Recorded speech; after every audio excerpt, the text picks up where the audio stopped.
ভ্রমণপ্রেমীদের পছন্দের তালিকায় যে দেশটি সবসময় থাকে প্রাকৃতিক ও কৃত্রিম সৌন্দর্যের দেশ মালয়েশিয়া।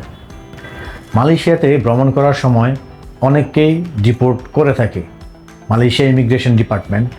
কি রিজনে মালয়েশিয়া ইমিগ্রেশন ডিপোর্ট করে থাকে? প্রথমে, আপনি ফ্লাই করার সময় আপনার সাথে ভ্যালিড রিটার্ন এয়ার টিকিট রাখতে হবে। তাদেরকে নিশ্চয়তা দিতে হবে আপনি আপনার ভ্রমণ শেষে আপনার দেশে ফিরে আসবেন। পাশাপাশি হোটেল বুকিং, অনেকেই আমরা ভুল করে থাকি হোটেল বুকিংয়ের ক্ষেত্রে। আমরা booking.com থেকে নর্মালি বুক দিয়ে চলে যাই, যার জন্য আমাদেরকে ডিপোর্ট করে। সেই জন্য আমাদেরকে পেড হোটেল বুকিং অবশ্যই রাখতে হবে। আপনি পেড হোটেল বুকিং রাখলে আপনাকে ডিপোর্ট করতে পারবে না। পাশাপাশি পর্যাপ্ত পরিমাণ ব্যালেন্স রাখতে হবে। আপনাকে আর্থিক নিশ্চয়তা তাদেরকে দিতে হবে। আপনার সাথে ডলার অথবা রিঙ্গিত পর্যাপ্ত পরিমাণে রাখতে হবে যে আপনি আপনার ট্রিপ কমপ্লিট করার জন্য আপনি সক্ষম।